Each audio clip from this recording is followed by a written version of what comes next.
22వ వచనాన్ని మనం చదువుకుందాం. గలతీ పత్రిక 5వ అధ్యాయం 22వ వచనం. అయితే ఆత్మఫలమేమనగా ప్రేమ, సంతోషము, సమాధానము, దీర్ఘశాంతము, దయాళుత్వము, మంచితనము, విశ్వాసము, సాత్వికము, ఆశా నిగ్రహం. ప్రార్థన చేసుకొని మనం వాక్యాన్ని ధ్యానం చేద్దాం. పరిశుద్ధుడైన మా తండ్రి, కృపల మా దేవ, ఘనమైన గొప్ప దేవుడు అని నిన్ను స్తుతిస్తున్నా ప్రభువా. మీరు చేసిన ప్రతి మేలు ఉపకారంపై నేను స్తుతిస్తున్నా. ప్రేమించి మరొక ప్రభు దినాన్ని ఇచ్చారు.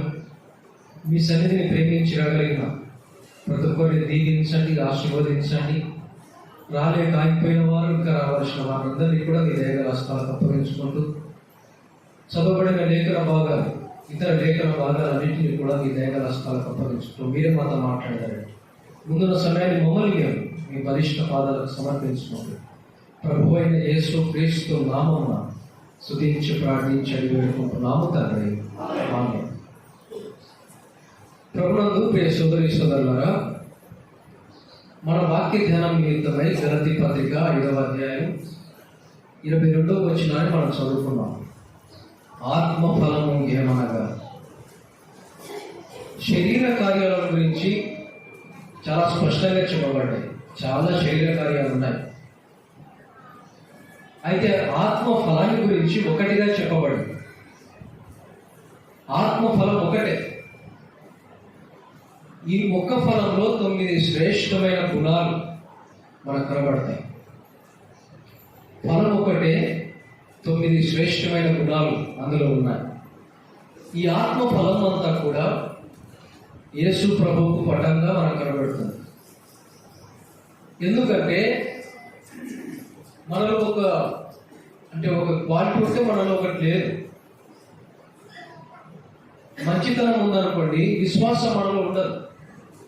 విశ్వాసం మనలో ఉందనుకోండి, సాత్వికం మనలో ఉండదు. మనలో ఒకటి ఉంటే ఒకటి లేదు. ఇవన్నీ సంపూర్ణంగా యేసు ప్రభువులోనే ఉన్నాయి. ఈ ఆత్మఫలము దేన్ని చూపిస్తుందంటే, ఈ ఆత్మఫలం అంతా కూడా యేసు ప్రభువునే చూపిస్తున్నారు. ఎందుకంటే యేసు ప్రభువులు ఇవన్నీ సంపూర్ణంగా ఉన్నాయి కాబట్టి ఈ యొక్క ఆత్మఫలం యేసు ప్రభువుకు పాఠం. అది మనం చూసాం. ఆత్మఫలంలో 9లో ఒకటి చెప్పండి, లవ్, ప్రేమ. రెండవది జాయ్, సంతోషం. మూడవది పీస్, సమాధానం. తర్వాత 4వది పేషెన్స్ అంటే దీర్ఘశాంతం. 5వది కైండ్నెస్ అంటే దయాళుత్వం. తర్వాత 6వది గుడ్నెస్ అంటే మంచితనం. 7వది ఫెయిత్ఫుల్నెస్ అంటే విశ్వాసం. 8వది జెంటిల్నెస్ అంటే సాత్వికం. 9వది సెల్ఫ్ కంట్రోల్ అంటే ఆశా నిగ్రహం. ఈ 9లో మనము ప్రేమను గురించి ధ్యానం చేశాం. ప్రేమ అంటే ఏంటంటే సమస్త దోషములను కప్పేది ప్రేమ. ఆ ప్రేమ యేసు ప్రభువులోనే మనకు కనబడుతుంది కదా. యేసు ప్రభు మనల్ని ప్రేమించాడు. ప్రేమను గురించి మనం ధ్యానం చేశాం. తర్వాత రెండవది సంతోషం. ఒక పాపి రక్షింపబడినప్పుడు పరలోకంలో ఏమవుతుంది? సంతోషం. పాపిని రక్షించేవాడు. తర్వాత మూడవది సమాధానం. దేవునితో మానవునికి సమాధానం లేనప్పుడు యేసు ప్రభు ఈ లోకానికి వచ్చి రక్తము చిందించడం ద్వారా దేవునితో మనకి ఇప్పుడు ఏం ఏర్పడింది? సమాధానం. యేసు ప్రభువులోనే సమాధానం. తర్వాత 4వది చెప్పండి, 4వది దీర్ఘశాంతం అంటే ఎక్కువగా సహించడం. ఇది కూడా ప్రభువులో మనకు కనబడుతుంది. ఎంతగా సహించాడు, అన్నిటినీ ఓర్చాడు. తర్వాత కైండ్నెస్, దయాళుత్వం. దయాళుత్వానికి మంచితనానికి కొంచెం తేడా ఉంది. అది మీరు రెగ్యులర్గా వచ్చేట్టు మీకు అర్థమయ్యేది. దయాళుత్వం అంటే ప్రభువుకు పటం. తర్వాత మంచితనం, మన గతంలో చూశాం కదా, దేవుని మంచితనం. మనము అంటే మంచితనం మనలో ఎలా ఉండాలి, మంచి పేరు మనం ఎలా సంపాదించుకోవాలని మన గతంలో చూసాం. ఇప్పుడు ఏడవది విశ్వాసం, ఫెయిత్ఫుల్నెస్ అని. ఏడవది ఏంటండి? విశ్వాసం. ఇది కూడా ప్రభునే చూపిస్తుంది. వాటిని గురించిన కొంత ధ్యానాన్ని మనం జరిగిద్దాం. ఆత్మఫలంలో ఏడవది విశ్వాసం. ఒక మాట మనం చదువుదాం, చూడండి. ఆదికాండం అంటే దేవుని విశ్వాసం పట్ల దేవుడు ఎలాంటి వైఖరి కలిగి ఉంటాడో ఒక మాట మనం చదువుదాం. ఆదికాండం 22వ అధ్యాయం 1వ వచనం. ఆ సంగతులు జరిగిన తర్వాత దేవుడు అబ్రహామును పరిశోధించను. ఎట్లనగా అబ్రహాము అని పిలువగా అతడు చిత్తము ప్రభువా అనేను. అప్పుడు ఆయన, నీకొక్కడైన నీ కుమారుణ్ణి అనగా నీవు ప్రేమించుచున్న ఇస్సాకును తీసుకొని మోరియా దేశమునకు వెళ్ళి అక్కడ నేను నీతో చెప్పబో పర్వతములో ఒక దాని మీద దహన బలిగా అతన్ని అర్పించుమని చెప్పాను. ఎందుకని విశ్వాసాన్ని గురించి మనం చెప్తుంటే అబ్రహాము సందర్భాన్ని మనం చదవాలి. ఎందుకు చదవాలి? ఎందుకంటే కారణం ఒకటే, అబ్రహాము విశ్వాసులకు తండ్రి. అంటే దేవుని ఎదుట విశ్వాసాన్ని అబ్రహాము కనపరిచాడు. దేవుడు కూడా చూడండి పరిశోధించాడు. 100 సంవత్సరాలు అంటే వాగ్దానం చేశాడు. ఆదికాండం 12వ అధ్యాయంలో, అబ్రహామా, నువ్వు లేచి నీ బంధువుల ఇంటిని విడిచిపెట్టు, నీ తండ్రి ఇంటిని విడిచిపెట్టు, నీ దేశాన్ని విడిచిపెట్టు, నేను నీకు చూపించే దేశానికి నువ్వు ప్రయాణమై వెళ్ళు. దేవుడు మాట్లాడితే, దేవుడు చెప్పగానే అబ్రహాము దేని గురించి ఆలోచించిన వాడు కాదు.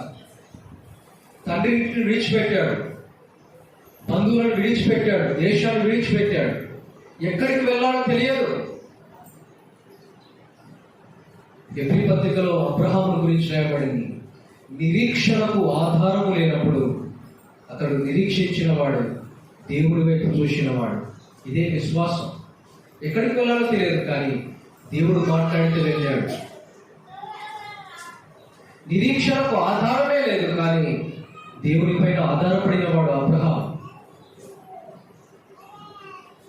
100 సంవత్సరాలకు దేవుడు సంతానం ఇచ్చి, చూడండి, 7 ఏళ్ళు 8 ఏళ్ళు సంతానం కలగకపోతే, పిల్లలు పుడితే ఎంత సంతోషం ఉంటుంది కదా. ఒక క్షణం కూడా విడిచిపెట్టలేదు పిల్లలు. చాలా ప్రేమ, చాలా అనురాగం, ఆప్యాయత ఉంటుంది. అంటే 7-8 సంవత్సరాలకు పుట్టిన తర్వాత పిల్లల్నే విడిచిపెట్టమే, 100 సంవత్సరాల వయస్సులో అబ్రహాముకు దేవుడు సంతానం ఇచ్చి, అంటే అతన్ని ప్రేమిస్తున్నాడు. అబ్రహాము ప్రేమిస్తున్నాడు ఇస్సాకు. ఇప్పుడు దేవుడు అంటున్నాడు, అబ్రహామా అని పిలిచి, నీకు ఒక్కడైన కుమారుడు, నీవు ప్రేమించుచున్న ఇస్సాకును తీసుకుని వచ్చి మోరియా దేశానికి వెళ్ళి ఒక పర్వతం మీద నాకు బలి అర్పించు. చూడండి, దేవునితో, దేవా, 100వ సంవత్సరంలో నాకు కుమారుని ఇచ్చావే, నాకు వాగ్దానం చేశావే, నీ సంతానం ఆకాశ నక్షత్రంలో వలె చేస్తానన్నావే, భూమి మీద ఇసుక రేణుల వలె చేస్తానన్నావే, మరి ఇప్పుడు బలి అడుగుతున్నావని అన్నవాడు కాదు. వెళ్ళి శారా దగ్గర విచారించిన వాడు కాదు అబ్రహాం. ఇదే విశ్వాసం. ఎందుకు అడుగుతున్నాడు ఆయన బలి? నరబలి ఆయన కోరుతాడా? చెప్పండి. జంతువుల బలి ఆయన కోరడం లేదు. పాపాన్ని బట్టి ప్రతిసారి వారు బలి తీసుకొని వస్తుంటే దేవుడు అంటాడు, విస్తారమైన బలులు నాకేనా. రక్తము చిందించబడుతుంది అంటే, ఎడ్ల రక్తము, మేకల రక్తము, పొడల రక్తము చిందించబడుతుంటే ఇన్ని విస్తారమైన బలులు నాకేనన్నాడు ఆయన. నాకు కావలసినవి విరిగి నలిగిన హృదయం కావాలి. నన్ను ప్రేమించేవాడు, నన్ను ఆరాధించేవాడు కావాలన్నాడు ఆయన. జంతు బలినే కోరడం లేదు ఆయన. నరబలి ఎందుకు అడుగుతాడండి? ఎందుకు అడుగుతున్నాడు అబ్రహామును అంటే 22వ అధ్యాయం మొదటి వచనంలో మనం చూద్దాం. అబ్రహామును దేవుడు పరిశోధిస్తున్నాడు. చాలాసార్లు మనల్ని కూడా ఆయన పరిశోధిస్తాడు. మనల్ని పరిశోధించడం అంటే మన విశ్వాసాన్ని ఆయన పరిశోధిస్తాడు. ఎందుకంటే విశ్వాసం అమూల్యమైందని మనం చూస్తాం. పేతురు రాసిన మొదటి పత్రికలో నశించిపోవు సువర్ణము అగ్ని పరీక్షలు నిలబడుతుంది కదా, అంతకంటే అమూల్యమైన మీ విశ్వాసం ఈ శోధనలకు నిలబడాలి. చూడండి ఎంత చక్కగా చెప్పాడు పేతురు రాసిన పత్రికలో. అమూల్యమైనది మన విశ్వాసం. మన విశ్వాసము శోధనలకు నిలబడేదిగా ఉండాలి. దేవుడు మనల్ని శోధించాడు. యాకోబు పత్రికలో మనం చూద్దాం. దేవుడు కీడు విషయమై ఎప్పుడు ఎవరిని శోధింపడు. ఎవరిని శోధించాడు ఆయన. వినండి, అందరూ వినండి. దేవుడే మనల్ని శోధించాడు అనుకోండి, ఇంకా మనం ఎవరిని ఆశ్రయించాలని? ఇంకా దేవుడే మనల్ని శోధించాడు అనుకోండి, ఇంకా మనం ఎవరిని ఆశ్రయిస్తాం? సాతాను మనల్ని శోధిస్తే దేవుడు మనకు ఆశ్రయం. శోధన నుండి ఆయన తప్పించేవాడు, శోధనలో పడకుండా కాపాడేవాడు ఆయన. దేవుడు ఎప్పుడు కీడు విషయమై శోధించాడు, కానీ దేవుడు పరిశోధిస్తాడు, విశ్వాసాన్ని పరిశోధిస్తాడు. అబ్రహాముతో అన్నాడు, నీకు ఒక్కడే నువ్వు ప్రేమిస్తున్న ఇస్సాకును తీసుకుని వచ్చి నాకు బలి. సరే, అబ్రహాము ప్రయాణమై ఇస్సాకును తీసుకొని వెళ్ళాడు. మోరియా పర్వతం అంటే మోరియా దేశంలో పర్వతం మీద తీసుకొని వెళ్ళాడు. ఇస్సాకును బంధించాడు. కట్టెలపైన పేర్చి కట్టెలపైన పడుకోబెట్టాడు. సరే, ఇస్సాకు అడుగుతున్నాడు, తండ్రి కట్టెలు ఉన్నాయి, నిప్పు ఉంది, కత్తి ఉంది, అన్నీ ఉన్నాయి, కానీ బలి పశువు ఎక్కడ ఉంది? చూడండి, అబ్రహాము ఆ మాటకు ఎంతగా తన హృదయంలో, అంటే సొంత కుమారుని ఇవ్వడానికి వెనుతీయడం లేదు. దేవుడు చూసుకుంటాడు అన్నాడు. ప్రభునందు ప్రియులారా వినండి, కట్టెల మీద పడుకోబెట్టి ఇస్సాకును కత్తి ఎత్తాడు చంపడానికి. యెహోవా దూత అనగా యేసు ప్రభు పాత నిబంధనలో సారిసారికి యెహోవా దూతగా ప్రత్యక్షమయ్యాడు. ప్రధాన దూత మనకు చాలా మటుకు తెలుసు, గాబ్రియేలు, మీకాయేలు. యెహోవా దూత అంటే యేసు ప్రభువే. చాలా సందర్భంలో యేసు ప్రభు ఆయన యెహోవా దూతగా ప్రత్యక్షమయ్యాడు. ఎందుకంటే పురాతన కాలంలో, అంటే నిత్యత్వం నుండి ఆయన ఉండేవాడు, దేవుడితో సమానంగా ఉండేవాడు. ఆయన తనను తానుగా, అంటే యేసు ప్రభు ఆయన బయలుపరుచుకున్నాడు యెహోవా దూతగా. ఇక్కడ కూడా ఇస్సాకును బలి ఇవ్వకుండా ఆపిదెవరు? యెహోవా దూతగా ప్రత్యక్షమైన యేసు ప్రభు. యెహోవా మాట్లాడిన మాట మనం చూస్తాం. చాలా సందర్భాల్లో యెహోవా దూత, యెహోవా దేవుడితో సమానుడైన యేసు ప్రభు మాట్లాడాడు. అబ్రహాము కుమారునికి ఏమి చేయవద్దు, ఇందువలన నువ్వు దేవునికి భయపడువాడవని తెలుస్తున్నాను. ఒక మాట ఇలాగ మనము అంటే ఆలోచన చేద్దాం. కత్తి ఎత్తాడు అంటే ఇస్సాకును బలిపడానికి, దేవుడి దూత అన్నాడు, యెహోవా దూత అన్నాడు, ఇందువలన దేవుడికి భయపడువాడు. ఇది ఎలా మనం అర్థం చేసుకోవాలి అంటే, ఇస్సాకును బలి ఇవ్వకపోతే దేవుడి మాట తప్పిన వాడవుతాడని అబ్రహాము మనసులో ఉంది.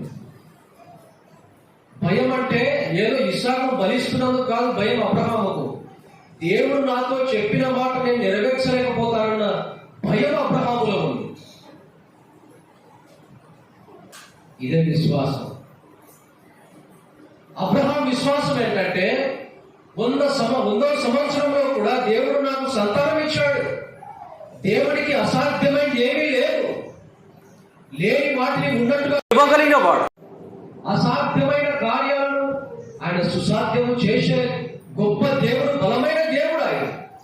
నేను ఇస్సాకును ఫలించి కట్టెలపైన అగ్నితో కాల్చిన బూడిద చేసిన ఈ బూడిదైనా ఇస్సాకును తీసుకొని రాగలడు. అంటే దేవుడి పైన విశ్వాసాన్ని అబ్రహాం కనపరిచాడు. ప్రభునందు ప్రియులారా, ఇక్కడ మొదటి మాట ఇలా గుర్తిద్దాం. మన దేవుడు ఎలాంటి వాడు అంటే ఆయన విశ్వాసాన్ని పరిశీలించేవాడు. ఆయన శోధించాడు కానీ పరిశోధిస్తాడు.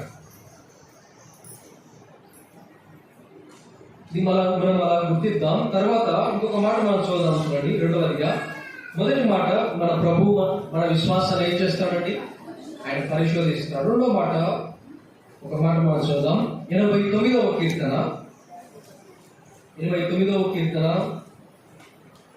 8వ వచనం.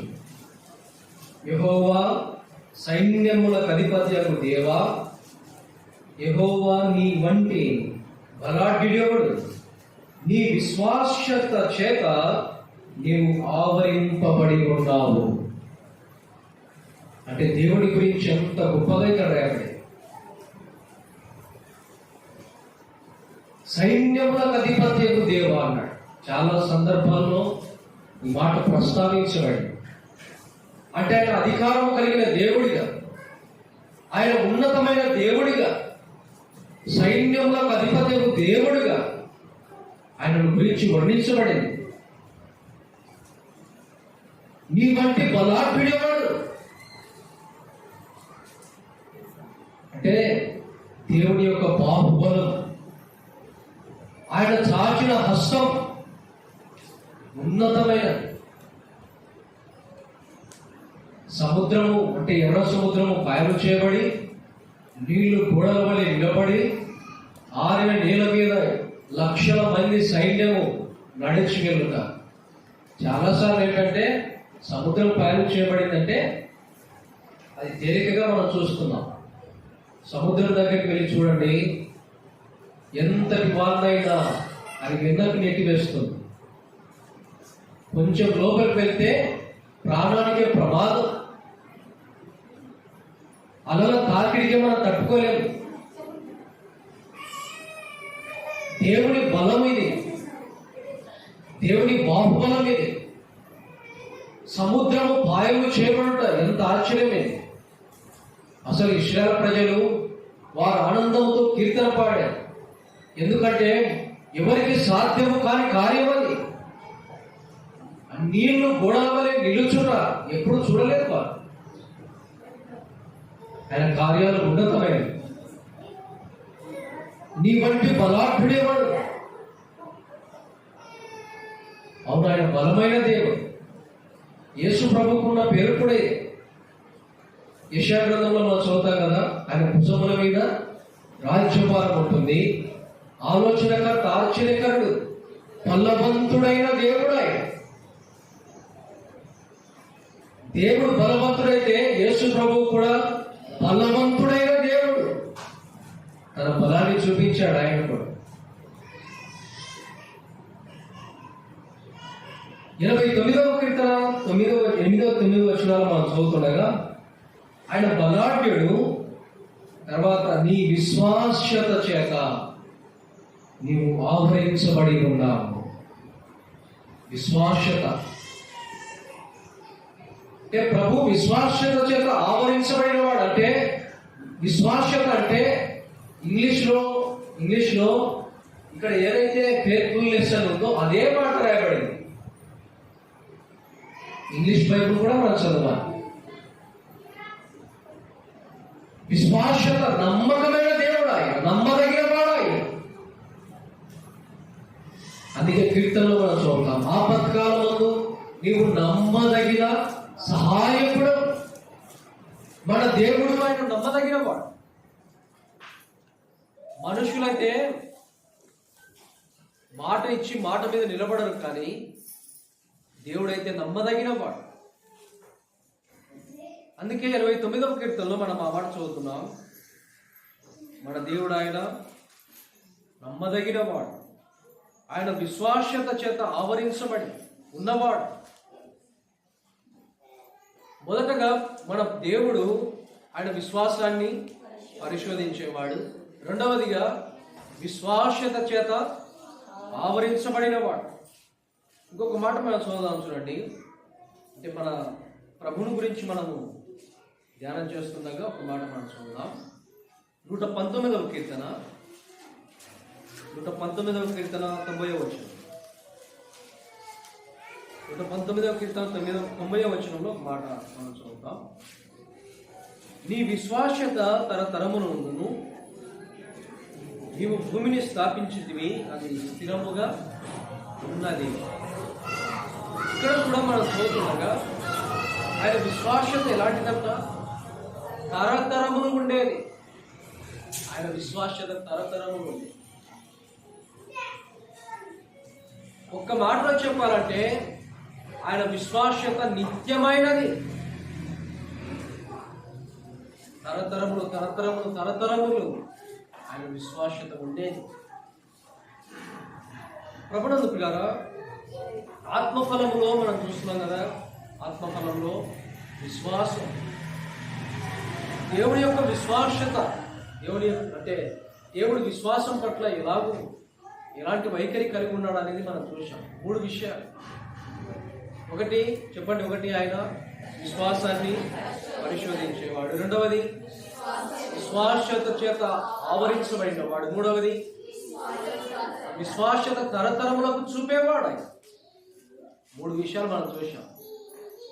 సరే, ఇక్కడ ప్రాముఖ్యమైన అంశంలోనికి మనం వస్తుండగా ఈ ఆత్మఫలము దేని చూపిస్తుంది? ఈ ఆత్మఫలము యేసు ప్రభువును చూపిస్తుంది. సరే, యేసు ప్రభు విషయంలో మనం చూస్తే ఆయన విశ్వాసానికి కర్త అని రాయబడింది. హెబ్రీ పత్రికలో ఒక మాట మనం చదువుదాం, చూడండి. హెబ్రీలకు రాసిన పత్రిక 12వ అధ్యాయం. హెబ్రీలకు రాసిన పత్రిక 12వ అధ్యాయం మొదటి 2 వచనం. ఇంత గొప్ప సాక్షి సమూహం మేఘము వలె మనల్ని ఆవరించి ఉన్నందున మనము కూడా ప్రతి భారమును సులువుగా చిక్కులు పెట్టు పాపం విడిచిపెట్టి, ఇప్పుడు చదవండి, విశ్వాసమునకు కర్తయు దాన్ని కొనసాగించు వాడునైనా యేసు వైపు చూచుచు మన ఎదుట ఉంచబడిన అన్యముల ఓపికతో పరిగెత్తుదము. ఆయన తన ఎదుట ఉంచబడిన ఆనందము కొరకైన అవమానము నిర్లక్ష్య పెట్టి శిలువను సహించి దేవుని సింహాసనం యొక్క కుడి పార్శ్వమున ఆశీనుడై ఉన్నాడు.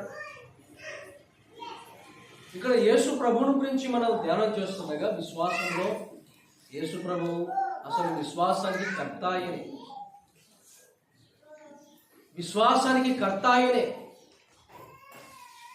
ఎందుకంటే మనం ఎవరి వైపు చూడాలి? మన గురి, మన నిరీక్షణ యేసు ప్రభువే. పాత నిబంధనలోనైనా ఎవరి వైపు చూడాలి? పాత నిబంధనలో ఉన్నవారైనా వారు కూడా మెషియా రాక కొరకే కనిపెట్టారు. విశ్వాసానికి కర్త ఆయనే అంటే క్రొత్త నిబంధనలో ఉన్నవారు, రక్షింపబడిన వారైనా యేసు ప్రభు వైపే చూడాలి. పాత నిబంధనలో ఉన్నవారు కూడా మెషియా కొరకే వారు కనిపెట్టారు. అంటే ఆది కాండం మొదలుకొని ప్రకటన గ్రంథం వరకు విశ్వాసానికి కర్త ఎవరు చెప్పండి? ఇప్పుడు యేసు ప్రభువే విశ్వాసానికి కర్త. రక్షణ ఎవరి మూలంగా కలుగుతుంది? రక్షణ యేసు ప్రభు మూలంగానే కలుగుతుంది. పాత నిబంధనలు అయినా కృత నిబంధనలు. కారణం ఏంటంటే ఆయనే విశ్వాసానికి కర్త మాత్రమేనా ఆయన? చెప్పండి, అక్కడ రాయబడిన మాట, దానిని కొనసాగించువాడు. విశ్వాసానికి కర్త ఆయనే, విశ్వాసాన్ని కొనసాగించువాడు కూడా యేసు ప్రభువే. కాబట్టి ఎంత గొప్ప ప్రభువును మనం కలిగి ఉన్నాం. మన విశ్వాసానికి కర్త ఆయనే, మన విశ్వాసాన్ని కొనసాగించువాడు ఆయనే. మనం ఇప్పుడు ఎవరి వైపు చూడాలి? యేసు ప్రభు వైపు మనం చూడాలి. చాలాసార్లు ఎందుకు అంటే కొంత నష్టాలైనా, కొన్ని శ్రమలైనా, ఇబ్బందులైనా, సమస్యలైనా ఎందుకు మన జీవితంలో దేవుడు అనుమతిస్తున్నాడంటే మనం ప్రభు వైపు చూడాలని, ప్రభువు మీద మనం దృష్టి ఉంచాలని, గురి వద్దకి మనం చూడాలని, గురి వద్దకి మనం పరిగెత్తాలని. ప్రభునందు పిల్లరా, మనం ప్రభు వైపు చూడాలి. విశ్వాసానికి కర్త అయిన దాన్ని కొనసాగించువాడు ఆయన. మనం పరుగు పందెంలో ఓపికతో పరిగెత్తాలి. పరిగెత్తాలంటే చెప్పండి, అంటే గేమ్ ఆడేటోళ్ళకి తెలుసు. పరిగెత్తేటోడు అధికంగా తిన్నాడు అనుకోండి, రుకుతాడా? ఆయాసపడతాడు. కొంచెం దూరం వెళ్ళి ఆయాసపడతాడు. పరుగు పందెంలో పరిగెత్తేవాడు మితంగా ఉండాలి. పరుగు పందెంలో పరిగెత్తేవాడు సాధన చేయాలి. పరుగు పందెంలో పరిగెత్తేవాడు నియమం ప్రకారం పోరాడాలి. నియమం ప్రకారమే పరిగెత్తాలి. అప్పుడే విజయం సాధించగలుగుతాడు. కాబట్టి మనం ప్రభు వైపు చూడాలి. లోకంలో ప్రభు వైపు మనం చూడాలి. ప్రభు యొద్దకే మనము పరిగెత్తాలి. ఎందుకంటే విశ్వాసానికి కర్త ఆయనే, దాన్ని కొనసాగించువాడు కూడా యేసు ప్రభు. కాబట్టి ఆయన విశ్వాసానికి కర్త. కొన్ని మాటలు మనం చూద్దాం, చూడండి. అంటే విశ్వాసాన్ని కనుగొనేవాడు కూడా ఆయన. విశ్వాసానికి కర్త అని మనం చూసాం కదా మొదటి మాట. ఇది మనం ఇలా గుర్తిద్దాం. దేవుడి వైపు నుండి 3 విషయాలు మనం చూసాం. వాటిని మనం గుర్తించాలి, గుర్తించుకోవాలి. తర్వాత యేసు ప్రభు వైపు నుండి, అంటే ఆయన విశ్వాసంలో ఎలా ఉన్నాడు ప్రభు అనేది మనం చూస్తున్నాం కదా. మొదటిగా చెప్పండి, యేసు ప్రభు విషయంలో ఆయన విశ్వాసానికి కర్త ఆయన. విశ్వాసానికి కర్త ఆయన. తర్వాత అంటే విశ్వాసాన్ని చూసేవాడు. ఒక మాట మనం చూద్దాం, చూడండి. ఒక మాట మనం చూద్దాం.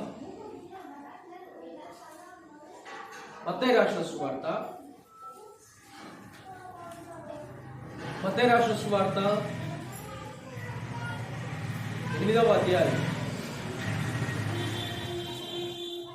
మత్తయి రాసిన సువార్త 8వ అధ్యాయం 10వ వచనం.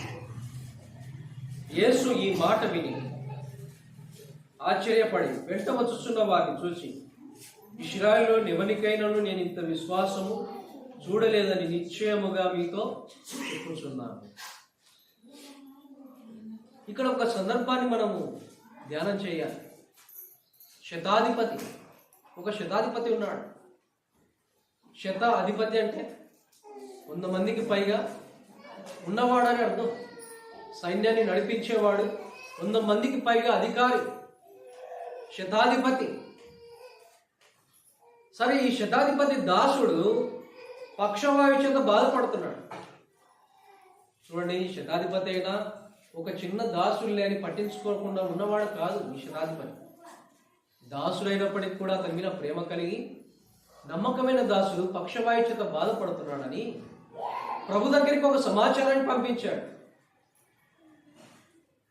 యేసు ప్రభు వైపు దగ్గరికి సమాచారం పంపిస్తే ప్రభు అన్నాడు, నేనే ఆ శతాధిపతి దగ్గరికి వస్తాను. ఒక దాసుని పెట్టి పంపించాడు. అంటే శతాధిపతి యేసు ప్రభు దగ్గరికి పంపించాడు, సమాచారం ఇచ్చాడు. యేసు ప్రభు తానే వస్తానన్నాడు. నేనే ఆ శతాధిపతి దగ్గరికి వస్తాను, పక్షవాయు చేత బాధపడుతున్న దాసుని బాగుపరుస్తానని యేసు ప్రభువే ప్రయాణమై వస్తారంటే ఆ శతాధిపతి అంటున్నాడు, ఆ ప్రభు నా ఇంటిలోనికి వచ్చుటకు, ఆ ప్రభు నా దగ్గరికి వచ్చుటకు నేను పాత్రుడను కాను. ఆ శతాధిపతి అన్నాడు, నేనే శతాధిపతి గలం, నేనే. ఒకటి పొమ్మంటే పోతాడు, ఒకటి రమ్మంటే వస్తాడు. నాకే ఇది అధికారం ఉంది కదా. చూడండి, ప్రభుని ఎంతగా మహిమపరిచిన వాడు. ఆయన దేవుని కుమారుడు, దేవుడు ఆయన. ఒక శతాధిపతిని నాకే అధికారం ఉంది. ఒక దాసుని నేను వెళ్ళంటే వెళ్తున్నాడు, ఒక దాసుని నేను రమ్మంటే వస్తున్నాడు. అంటే భూమి మీద ఉన్న నాకే ఇంత అధికారం ఉంటే, నాకే ఇంత సర్వాధికారం ఉంటే ఆయన దేవుని కుమారుడు. ఆ పక్షవాయు గలవాడు ఒక్క మాట చెప్తే, అంటే ఒక్క మాట యేసు ప్రభు సెలవిస్తే నా దాసుడు బాగుపడతాడు.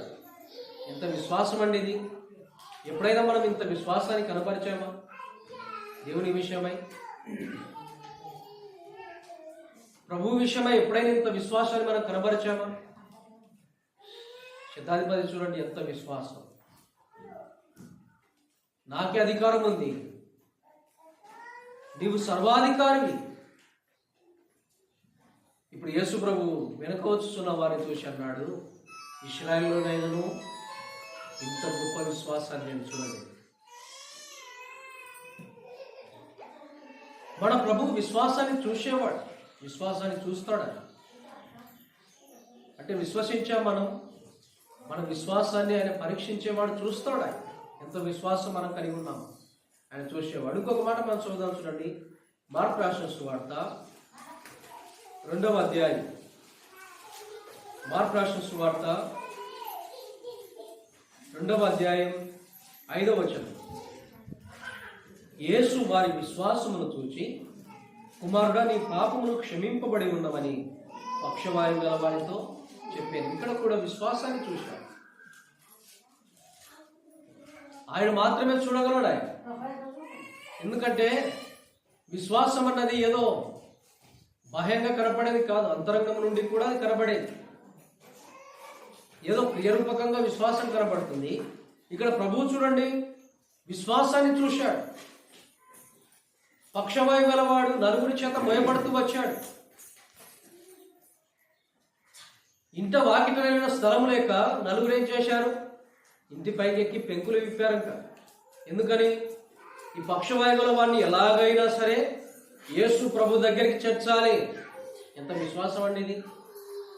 పక్షవాయు గల వాడు బాగుపడాలంటే యేసు ప్రభు దగ్గరికి వెళ్తేనే బాగుపడతాడు. వారి విశ్వాసం అది. ఇంత వాకిటైన స్థలం లేదు, ఏం చేయాలి ఇప్పుడు? విశ్వాసంతో అంటే ఇంటిపైకి ఎక్కారు, పెంకులు విప్పారు, మంచంతో సహా యేసు ప్రభు దగ్గరికి దింపారు. ఇప్పుడు చూడండి, యేసు ప్రభు వారి యొక్క విశ్వాసాన్ని చూశారు. సరే, ఆ పక్షవాయుగలతో అన్నాడు, కుమారుడా, నీ పాపములు క్షమించబడి. ఇక్కడ ఆశ్చర్యకరమైన సంగతి ఒకటి. అసలు అత్యవసరం ఏంటండి? అత్యవసరం ఏంటి? అతనికి అత్యవసరంగా పక్షవాయు గలవాడు మంచాన పడి ఉన్నాడు. ఇతరుల సహాయం లేదే కదలలేడు, ఇతరుల సహాయం లేదే నడవలేడు.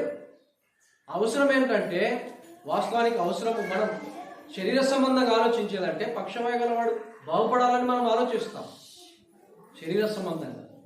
కానీ యేసు ప్రభు చూడండి, అంతకంటే ప్రాముఖ్యమైంది అని చెప్పాడు.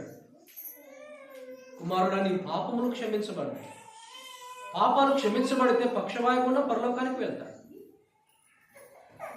లాజరు కృప్రవేదతోనే చివరి వరకు చనిపోయినట్టు మనం చూస్తాం కదా. లాజరు స్వస్థపరచబడినట్లు ఏమీ లేదు.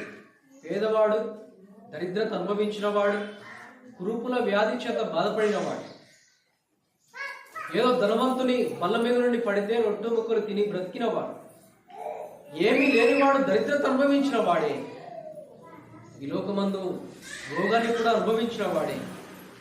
కానీ ఒకరోజు చనిపోయిన తర్వాత ధనవంతుడు పాతి పెట్టబడేను, నరకంలో వేయబడేది, పాతాళంలో వేయబడేది. లాజరు కొనిపోబడేది. చూశారా తేడా? లాజరు కొనిపోబడ్డాడు దేవదూతల చేత.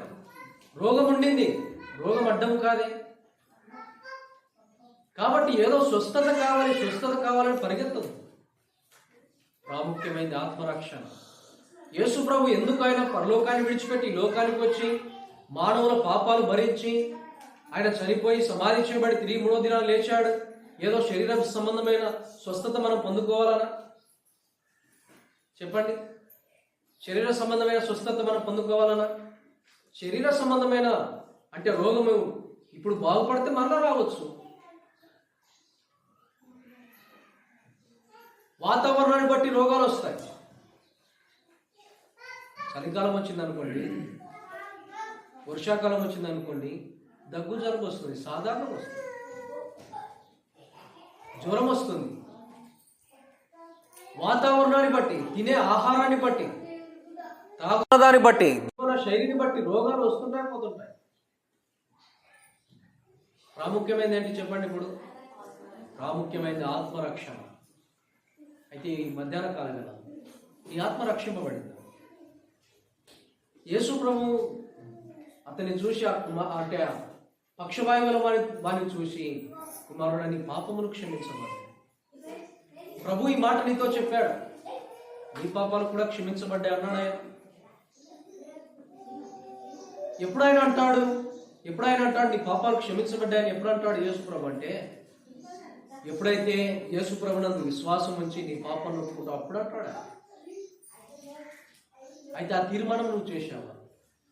ఎన్నోసార్లు దేవుని సన్నిధికి వస్తాం, దేవుని మాటలు వింటాం, ఏదో ఉజ్జీవింపబడి దేవుడు మాట్లాడినట్టు చేస్తాము, కానీ ఒక్కరోజు కూడా దేవుని దగ్గర ఒక చిన్న తీర్మానం కూడా చేయలేదే. యేసు ప్రభువును నమ్మానంటున్నావు, బాప్తిస్మం ఇచ్చి సాక్ష్యం ఇవ్వలేదే. యేసు ప్రభువును నమ్మానంటే నీకు దేవునికి మాత్రమే తెలుసు, వ్యక్తిగతం అది. బాప్తిస్మం తీసుకోవడం ద్వారా బహిరంగంగా, అంటే అందరికీ సంఘం ఎదుట, లోకం ఎదుట నేను అంటే యేసు ప్రభు కొరకు జీవిస్తున్నానని చెప్పడం బాప్తిస్మం. చాలా మంది బాప్తిస్మం అంటే ఏదో వెనుకం చేయాల్సిన అవసరం లేదు. బాప్తిస్మం అంటే సాక్ష్యం ఇవ్వడం. అంటే యేసు ప్రభుని నేను నమ్మాను, యేసు ప్రభు కొరకు నేను జీవిస్తున్నాను. ఒకవేళ ఈ మధ్యాహ్న కాల వేళ బాప్తిస్మం విషయమై విశ్వసించి బాప్తిస్మం విషయమై అభ్యంతరపడుతున్నావా? అభ్యంతరపడదు. యేసు ప్రభు నమ్మి బాప్తిస్మం పొందమన్నాడు. సాక్ష్యం ఇవ్వాలి. నమ్మి బాప్తిస్మం పొందినవాడు రక్షింపబడును. రక్షణ నమ్మడం ద్వారానే, కానీ బాప్తిస్మం ద్వారా సాక్ష్యం ఇవ్వడు. లోకానికి కూడా సాక్ష్యం మనం ఇవ్వాలి. ప్రజల ఎదుట మనం సాక్ష్యం ఇవ్వాలి. సంఘం ఎదుట మనం సాక్ష్యం ఇవ్వాలి. అది ప్రాముఖ్యమైనది. ఇంకా చాలా ఉన్నాయి, వివరించడానికి సమయం సరిపోదు. మత్తయి సువార్త 15వ అధ్యాయంలో ఒక కానాను స్త్రీ అన్ని రాదు యేసు ప్రభు దగ్గరికి వచ్చింది. తన కుమార్తె అపవిత్రాత్మ చేత బాధపడుతుందని ఆ తల్లి ఎంతగా కుమిలిపోయిందో. అంటే ఎవరైనా తల్లిదండ్రులకు ఎవరైనా కుమారుడు గారి కుమార్తె గారి రోగంతో ఉంటే అంటే అన్నం కూడా తినబుద్ధి కాదు. సాధారణంగా మనం కుమార్తె అంత ఇబ్బంది పడుతున్నప్పుడు తల్లి ఎంతగా ప్రలాపించింది ఆ తల్లి. అపవిత్రాత్మ చేత, దురాత్మ చేత బాధపడుతుంటే తల్లికి నెమ్మది లేక యేసుప్రభు దగ్గరికి వచ్చింది. సరే, యేసుప్రభు ఒక్క మాట కూడా చెప్పలేదు. ఆమె నిరాశతో వెళ్ళిపోయింది కాదని శిష్యులు వచ్చి అన్నారు, ప్రభువా ఈమె మన వెంట వచ్చి కేకలు వేస్తుంది, మేము వెళ్ళగొట్టు. ఈమెకు అవసరం ఏముందో అవసరత తీర్చంటే ఆయన ఒక్క మాట కూడా పలకలేదు.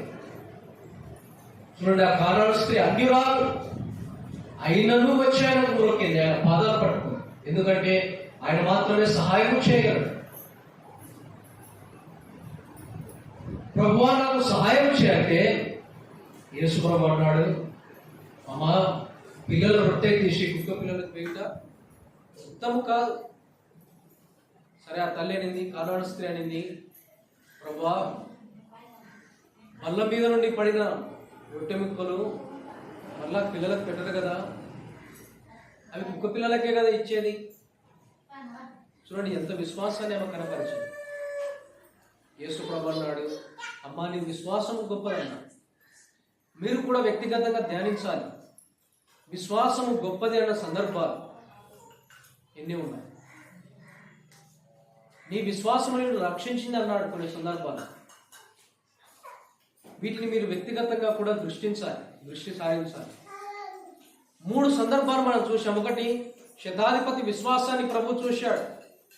రెండవది, పక్షవాయుగల వాడిని తీసుకొని వచ్చినప్పుడు 4 విశ్వాసం, పక్షవాయుగల వాడిని విశ్వాసాన్ని ప్రభు చూశాడు. అది 2వ సందర్భం. 3వది, కానాను స్త్రీ విశ్వాసాన్ని ప్రభు చూశాడు. ఈ మధ్యాహ్న కాలంలో మన విశ్వాసాన్ని కూడా ఆయన చూస్తాడు.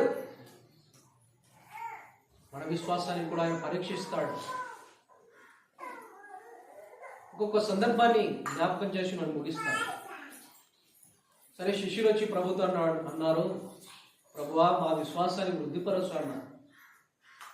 అంటే అల్ప విశ్వాసం, వేటిని సులభంగా నమ్మలేకపోవడం. మా విశ్వాసాన్ని వృద్ధిపరచు అంటే యేసు ప్రభు అన్నాడు. లూకాసు వార్తలో మనం చూద్దాం, సమయం లేదు కాబట్టి నేను త్వరగా ముగిస్తున్నాను. మీరు విశ్వాసంతో ఒక కమ్మలి చెట్టు దగ్గర నిలబడి ఈ కమ్మలి చెట్టు వేర్లతో సహా పెకలించబడాలంటే అది మీ మాటకు లోబడుతుందన్న. ఆవగింజంత విశ్వాసం ఉండి ఈ కొండ పెరిగివేయబడి సముద్రంలో వేయబడాలంటే ఆ కొండ కూడా మీకు లోబడుతుంది అన్నాడు. అంటే అసాధ్యమైన కార్యాలు. ఒక కొండ మనం చెప్పగానే లేపబడి సముద్రంలో వేయబడుతుందండి? కొండ లేపబడుతుందా మనం చెప్పగానే? ఒక కంబలి చెట్టుతో ఎందుకు పోల్చాడు ఆయన? కంబలి చెట్టు వేర్లతో సహా లేచి, అంటే మనం చెప్పగానే విశ్వాసం ఉంచితే, విశ్వాసంతో చెప్తే కంబలి చెట్టు వేర్లతో సహా ప్రకటించబడుతుంది ఎందుకు అంటున్నాడు ఆయన? లూకాసు వార్త 17వ అధ్యాయంలో మనం చదువుతాం. కంబలి చెట్టు అంటే 100 సంవత్సరాలు అది ఉండే చెట్టు. అది చాలా బలమైన చెట్టు. అది దాని వేర్లు చాలా లోతుగా ఉంటాయి. ఎవరైనా దాన్ని పెరకాలంటే కూడా కంబలి చెట్టు వేర్లు అది సాధ్యం కాదు, అసాధ్యమైన కార్యం అది. యేసుప్రభు అంటాడు, విశ్వాసముతో మీరు చెప్తే అది కూడా మీకు లోబడి. ప్రభునందు పిల్లరా, కాబట్టి మనము అల్ప విశ్వాసాన్ని ప్రదర్శించకూడదు. చాలాసార్లు అవిశ్వాసాన్ని, అల్ప విశ్వాసాన్ని ప్రభు గద్దించాడు. తోనే ప్రయాణంలో అంటాడు, అల్ప విశ్వాసులారా అన్నాడు. ఒక దయ్యాన్ని శిష్యులు వదిలించలేకపోతే యేసుప్రభు ఏమన్నాడు?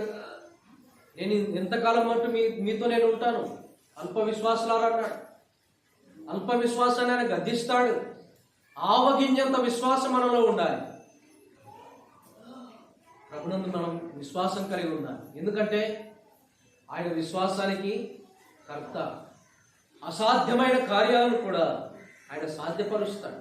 నమ్ముట నీ వలన అయితే, ఏమనంటే చెప్పండి, ఫిలప్ చేయండి. నమ్ముట నీ వలన అయితే నమ్మువానికి సమస్తము సాధ్యం. చాలాసార్లు మనం ఎందుకు పొందుకోలేకపోతున్నాం అంటే నమ్మడం లేదు. ఎందుకు మనం పొందుకోలేకపోతున్నాం? ఒక వాగ్దానాన్ని మనం ఎందుకు పొందుకోలేకపోతున్నాం అంటే నమ్మడం లేదు కాబట్టి. నమ్ముట నీ వలన అయితే నమ్మువానికి సమస్తము సాధ్యం. కాబట్టి మనం ప్రభునందు అమితమైన విశ్వాసాన్ని మనం కనబడుతున్నాం. నేను ముగిస్తున్నాను. దేవుని విషయమై 3 విషయాలు మనం చూసాం కదా. చెప్పండి, దేవుని విషయమై విశ్వాసంలో 3 విషయాలు. ఆత్మఫలంలో ఎన్నోది విశ్వాసము, 7వది దేవుని విషయంలో 3 విషయాలు మనం చూసాం. చెప్పండి, ముగింపు చేద్దాం. 1 ఆయన విశ్వాసాన్ని పరిశోధించేవాడు. 2వది ఆ విశ్వాసత చేత ఆవరించిన వాడు. 3వది విశ్వాసాన్ని తరతరంలో చూపేవాడు. అది దేవుని విషయమై మనం చూసాం. యేసు ప్రభు విషయంలో కూడా 3 విషయాలు మనం చూసాం. 1 విశ్వాసానికి ఆయనే కర్త. 2వది విశ్వాసాన్ని కొనసాగించేవాడు. 3వది విశ్వాసాన్ని వృద్ధిపరిచేవాడు కదా. విశ్వాసాన్ని వృద్ధిపరచమంటే ఏమన్నాడు ఆయన? కంబలి చెట్టు పెకలించబడి వేర్లతో సహా వెళ్ళాలంటే అది పెకలించబడుతుంది. అంటే విశ్వాసాన్ని వృద్ధిపరిచేవాడు. మనం ఏం కలిగి ఉండాలి? ఇప్పుడు విశ్వాసం మనం కలిగి ఉండాలి. ఆత్మ ఫలం మనం ఫలించాలంటే మనం ఏముండాలి చెప్పండి? ఇప్పుడు విశ్వాసం. ఆత్మఫలంలో యేసుప్రభు ఎలాగో మనకు కనబడుతున్నాడు? ఆత్మఫలంలో విశ్వాసానికి కర్తగా మనకు కనబడుతున్నాడు. కాబట్టి ఆత్మఫలం మనం ఫలించాలంటే ప్రభు విశ్వాసానికి కర్త, మనలో విశ్వాసం ఉండాలి. ప్రభు లేఖన భాగాలు ఆయన మన వినికిల్లో దీవించి ఆశీర్వదించంగా. ప్రార్థన చేద్దాం. పరిశుద్ధుడైన మా తండ్రి, కృపల మా దేవ, ఘనమైన గొప్ప దేవుడు అని నేను స్తుతిస్తున్నాం. ప్రభువా, మీరు చేసిన ప్రతి వేరు ఉపకారంపై నేను స్తుతిస్తున్నాం. ప్రేమించి ప్రభు దినాన్ని మా జీవితాలను మీరు అనుగ్రహించారు. మీ సన్నిధిని ప్రేమించి రాగలిగిన ప్రతి ఒక్కరిని దీవించండి, ఆశీర్వదించండి. రాలేక ఆగిపోయిన వారిని కటాక్షించండి. మరొక అవకాశాన్ని మీరు అనుగ్రహించండి. ఆత్మ ఫలములో విశ్వాసమును గురించిన ధ్యానాన్ని మేము కొనసాగించాం. మీ కృప, మీ సహాయం మాకు అనుగ్రహించినందుకై నేను స్తుతిస్తున్నాం. ప్రభువా, విశ్వాసానికి కర్త మీరే. ప్రభువా, మేము విశ్వాసముతో ఈ లోకంలో నేను జీవించడానికి మీ కృపను మాకు అనుగ్రహించగలని, విత్తబడిన వాక్యము మా హృదయాలు దూరంతలుగా ఫలించడానికి మీ కృపను మాకు అనుగ్రహించడానికి ప్రభువును ప్రియ రక్షకుడైన యేసు క్రీస్తు నామమున స్తుతించి ప్రార్థించి అడిగి వేడుకుంటున్నాము తండ్రి.